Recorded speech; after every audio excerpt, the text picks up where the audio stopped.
अंकित मेरे साथी जुड़ चुके हैं अलीगढ़ से। अंकित, अमित शाह खुद वहां पर पहुंचे हुए हैं, किन किन बड़ी बातों का जिक्र किया? हालांकि पूर्व सीएम कल्याण सिंह के साथ उनका पूरा पॉलिटिकल करियर किस तरीके का रहा, इससे उन्होंने शुरुआत की और आते आते 80 की 80 सीटें 2024 में जीतने का दावा भी करते हुए दिखाई दिए।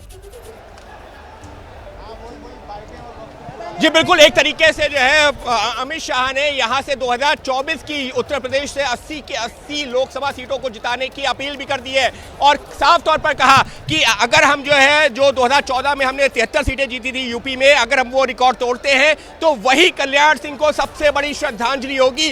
केंद्रीय गृह मंत्री ने एक तरह से यहां पर पहुंच करके 2024 में बीजेपी का जो लक्ष्य है कि उत्तर प्रदेश में अपने ही 2014 के रिकॉर्ड को तोड़ा जाए, वही अपील की है। लेकिन यहां पर जिक्र किया है कि कल्याण सिंह का ये एक सपना था कि राम मंदिर बने, उस सपने को मोदी जी ने पूरा किया। उसके अलावा जो कल्याण सिंह ने जो तमाम चीजें अपने कार्यकाल में या उन्होंने सोची हुई थी, उस काम को आगे बढ़ा रहे हैं प्रधानमंत्री नरेंद्र मोदी। और ऐसे में अब जबकि 2024 का चुनाव आ रहा है, उससे पहले राम मंदिर का जो शिलान्यास किया गया था वो काम जो पूरा हो जाएगा। जल्द ही रामलला अपने मंदिर में विराजमान होंगे, भव्य मंदिर में। लिहाजा मोदी जी जो कल्याण सिंह का सपना था उसको पूरा कर रहे हैं और अब कल्याण सिंह को जो श्रद्धांजलि देनी है, सबसे बड़ी श्रद्धांजलि वो वही होगी कि उत्तर प्रदेश की 80 की 80 लोकसभा सीटों पर जीत दिलवाई जाए। तो एक तरीके से कल्याण सिंह को श्रद्धांजलि देने के साथ ही केंद्रीय गृह मंत्री अमित शाह ने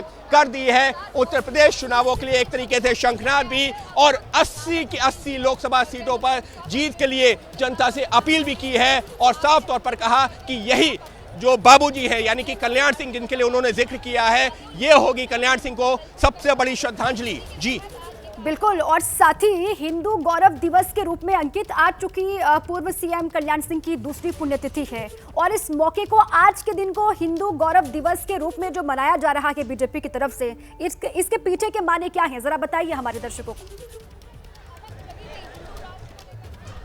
देखिए, साफ तौर पर कल्याण सिंह की अगर शख्सियत की बात करते हैं तो पहले आप एक बार मंच के नीचे ये जो यहाँ पर जो एक बड़ा होर्डिंग लगा हुआ है जिसका आपने जिक्र किया ना, हिंदू गौरव दिवस। हिंदू गौरव दिवस इस वजह से क्योंकि कल्याण सिंह की जो शख्सियत रही है, जो तमाम यहाँ पर जो नेता थे उन्होंने यही जिक्र किया, खुद गृह मंत्री ने भी जिक्र किया कि राम जो भक्तों पर गोली चलाने की बजाय उन्होंने, जिन लोगों ने बाबरी विध्वंस किया था, कहा यह गया कि उनको रोकने के लिए गोलियां चलाई जाएं, लेकिन कल्याण सिंह ने गोली चलाने की बजाय अपना मुख्यमंत्री पद छोड़ दिया और इसी वजह से वो खुद सबसे बड़े राम भक्त थे।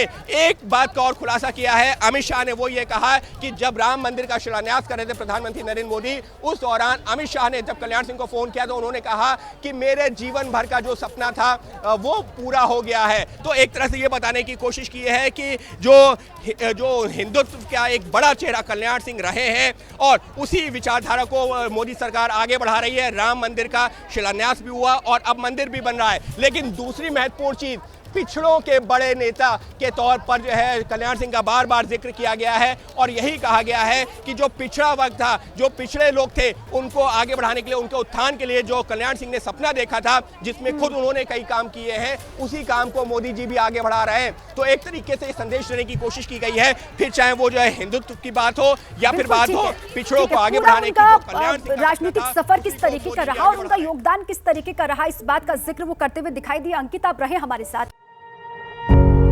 पत्रकारिता कोई इमोशन नहीं है, ना अपना कोई ज्ञान देना है और ना कोई विचार थोपना है। पत्रकारिता क्या है?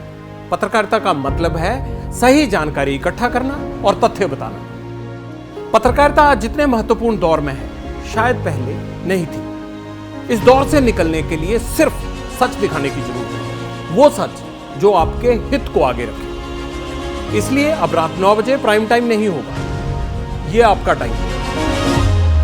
जगविंदर पटियाल के साथ देखिए पब्लिक इंटरेस्ट, सोमवार से शुक्रवार रात 9 बजे सिर्फ एबीपी न्यूज पर। एबीपी न्यूज आपको रखे आगे।